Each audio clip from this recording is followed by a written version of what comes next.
Hey Doc, what are you writing? Oh, just taking notes, getting ready. Okay.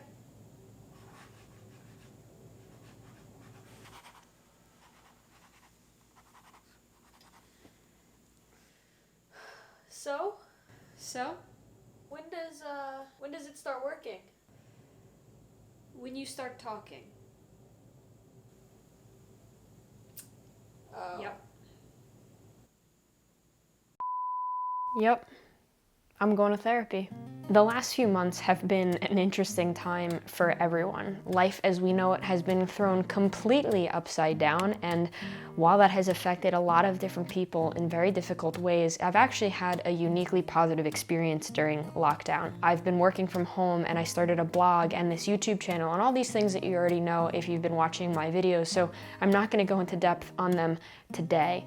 But the point is that there's a lot of exciting new things in my life, and while I've been loving thinking about them and where I want to go in terms of life and a career path and how I'm going to make these changes, I'm finding myself now running up against a wall. It feels like I'm driving at redline, like the gear won't shift up, like I can't go any faster, I can't get there any quicker, and I just feel like my self-motivation is running out, that the answers that I'm looking for, I'm realizing aren't just within me, and it's time to make a change. And so I'm left with asking myself, why? Why am I running up against this wall, and what is that wall?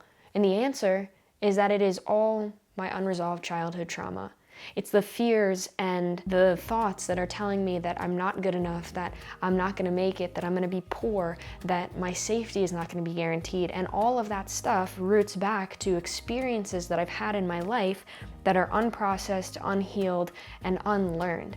And so for as long as I live on this planet without figuring out what those things are and breaking down the things that have happened to me, those lessons learned are going to be operating under my subconscious. They're going to be operating under a layer where all my decision making is going to be based on things that basically I have no control over.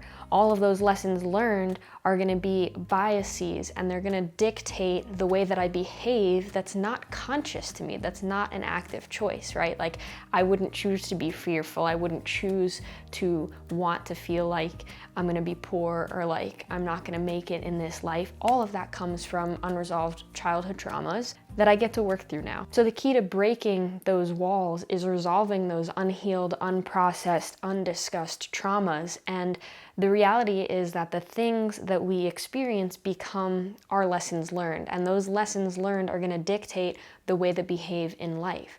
So if you don't know what has happened to you and you don't know the lessons that you've pulled from those experiences, those lessons are going to become unconscious biases. They're going to become dictators of your behavior and operants in your life that you have no control over. Now, I want to break my walls, so I'm going to go to therapy. So a therapist on their own isn't going to fix me, but therapy is kind of like professional hand-holding. It's getting guidance from somebody who's an expert and trained in this matter and will help you tease apart the differences between what's happened in your life to date and how it's guiding your decision-making today. They essentially help you break down the things that have happened to you, and they show you how they've rolled into lessons that you've learned that are guiding your decision-making today. Now, in my case, a psychologist is going to help break down all the bad things that have happened to me, all those unresolved childhood traumas. They're going to explain what happened and why that happened and how it's led to where I am today.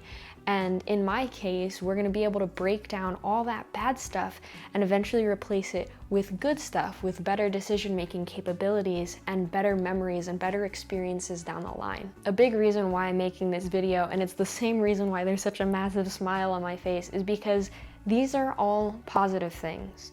And I know that going to therapy and talking about your problems is something that's really stigmatized in our culture. I want to do my part to help break that stigma, because the reality is that the only way that I'm going to work through these unresolved childhood traumas is by talking about them and by being open. And I want to share with all of you the lessons that I learn and the things that my psychologist helps me put together about my own life. I want this to be an open journey that we're taking together to help anyone out there who's struggling with something realize that there's nothing to be ashamed of, that Owning your story means standing up in it and being proud of the things that have happened to you. That's step one. So we shouldn't shy away from the things that have happened to us. We shouldn't be embarrassed or humiliated by them because that's all out of our control. Things happen to us all the time and we can't control that, but we can control how we show up in the end and if we rewrite our ending. And so I'm going to my inner core and I'm taking you with me.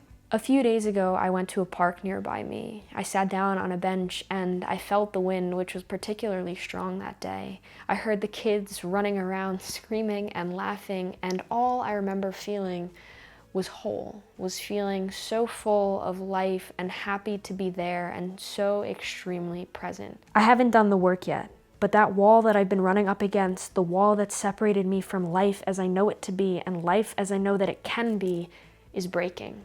And all that I see is a wide expanse in front of me. And that doesn't mean that it's going to be easy. I can see the obstacles waiting right around the corner for me to attack. That doesn't mean that it's going to be an easy road, but I see the path, and it's mine. And I'm ready for it. Thanks for being here. I'll see you next week.